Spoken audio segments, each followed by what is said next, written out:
जब हम इतिहास की बात करते हैं तो हमारे मन में यही ख्याल आता है कि ऐसी कोई कहानी या ऐसी कोई जगह जिसका संबंध 500 या 1000 साल पुराना हो। लेकिन दोस्तों, आज मैं आपको जिस जगह पे लेके आया हूँ इसका संबंध कोई 500 1000 साल पुराना नहीं, बल्कि लगभग 8000 साल पुराना है। जी हाँ, 8000 साल पुराना। इतिहास में शायद आप लोगों ने पढ़ा होगा सिंधु घाटी की सभ्यता। तो जिस जगह पे मैं आज आपको लेके आया हूँ यहाँ पे भी सिंधु घाटी सभ्यता के अवशेष मिले हैं।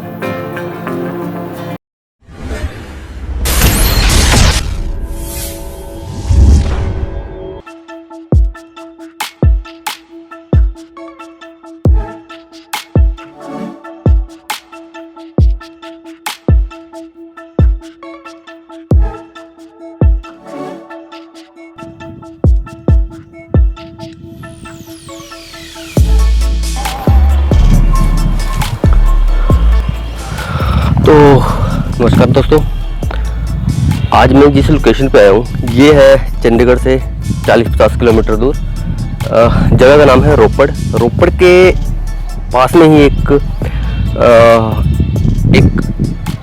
पुरानी जगह है। एक बार आपको जगह दिखा देता हूँ, बाकी बातें फिर मैं आपको आगे बताता हूँ इसके बारे में।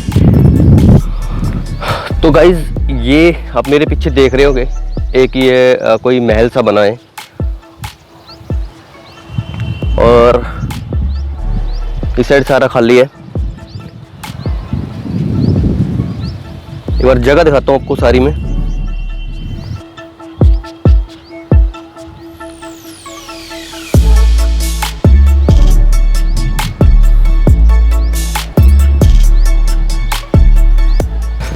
तो गाइज, इस जगह के बारे में ये है कि जगह बहुत पुरानी है और ऐसा कहा जाता है कि ये सिंधु घाटी की जो सभ्यता थी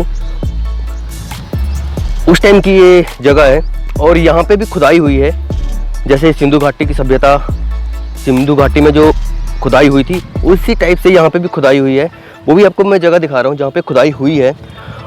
और आपको ये जो दिख रहा है, ये जो दिख रहा है पूरी ये मिट्टी जो वगैरह आपको दिख रही है, तो ऐसा कहना है इसका कि यहाँ के लोकल बंदों का कि यहाँ पे काफ़ी टाइम पहले यहाँ पे एक शहर बसता था और उसके बाद बाढ़ें वगैरह, भूकंप वगैरह आने से ये सारा कुछ ख़त्म हो चुका है। और ये जो आप मेरे पीछे देख रहे हो ये सारा खुदाई के बाद का निकला, ये सारा खुदाई होने के बाद का ये सारा।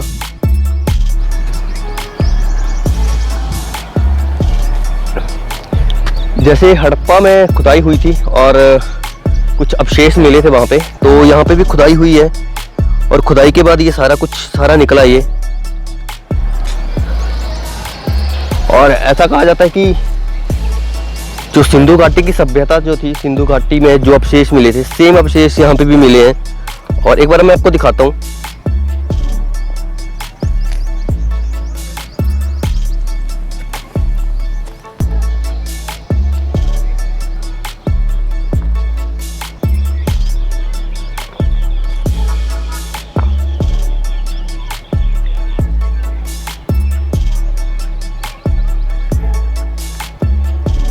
ये जो भी आपको ये एरिया दिख रहा है ये सारा खुदाई के बाद निकला है सारा। ये सारी ईंटें, सारी पुराने टाइम की ईंटें हैं ये।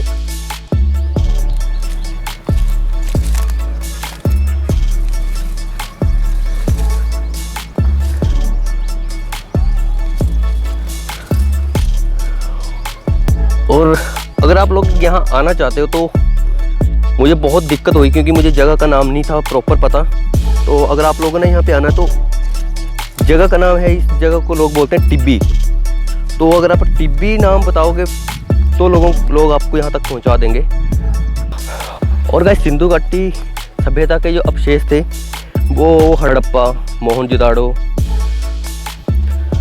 और कालीबंगा, ऐसे 6-7 जगहें थी जहाँ पे अवशेष मिले थे। और उसी टाइप से यहाँ पे भी खुदाई हुई और यहाँ पे भी अवशेष मिले हैं। और गाइस सिंधु घाटी की हम बात करें तो अंग्रेज़ों के टाइम में जब खुदाई हुई थी तो उनके अनुसार ये था कि उनका कहना ये था कि उस टाइम के लोग बहुत अच्छी ज़िंदगी जीते थे, काफ़ी विकसित सभ्यता थी।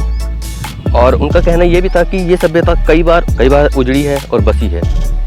और अगर हम पंजाब प्रांत की हम बात करें तो मैं ओनली इंडिया की बात नहीं कर रहा हूँ, पाकिस्तान का भी कुछ एरिया। तो ऐसा कहा जाता है कि 7वीं शताब्दी में जब लोगों ने ईंट बनाने के लिए जब मिट्टी खोदना स्टार्ट किया, मिट्टी की जब खुदाई की, तो उन्हें वहाँ पे बनी बनाई ईंटें मिली। और उन्हीं ईंटों का उन्होंने फिर अपने घर बनाने में यूज़ करना शुरू कर दिया। और गाइस 1826 में चार्ल्स मैसन नाम का जो व्यक्ति था उसने सबसे पहले इस सभ्यता की खोज की थी। और फिर कनिंघम ने 1856 में इस सभ्यता के लिए रिसर्च करना शुरू किया। और गाइस 1856 में ही जब कराची से लाहौर के लिए ट्रेन चलाने के लिए खुदाई हो रही थी, तो वहाँ पे जो अंग्रेज़ इंजीनियर था उसको वहाँ पे कुछ अवशेष मिले। तो उसके बाद उसने वो जानकारी सरकार को दी और उस पर फिर खुदाई का काम चला।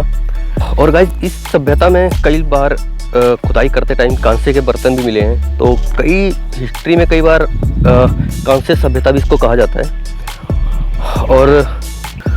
और गाइस इस सभ्यता के लगभग 1400 प्लेसेस मिल चुके हैं अभी तक, पूरे वर्ल्ड की हम बात करें तो।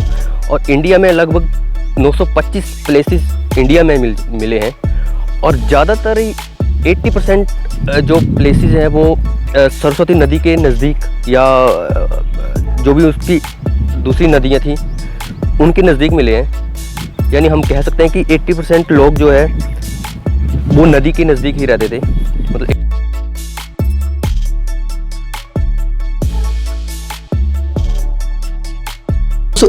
1921 में दयाराम साहनी ने हड़प्पा में खुदाई की और उन्हें भी वहां पे अवशेष मिले।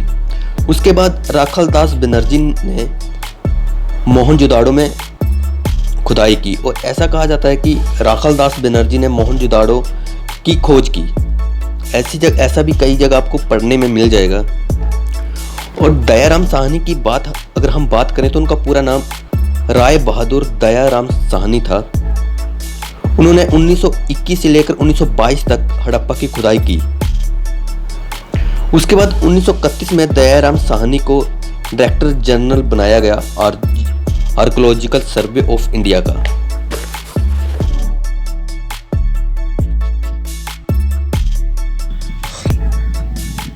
तो गाइस रही स्पोर्ट की बात, तो यहाँ पे मुझे एक आई थिंक केयर टेकर थे, उन्होंने बताया कि 300 साल पुराना है और ये नालागढ़ के राजा का ये महल है। तो गाइस इस वीडियो में इतना ही। उम्मीद करता हूँ अच्छा लगा होगा आपका ये वीडियो और मिलते हैं किसी अगले वीडियो में। तब तक के लिए बाय।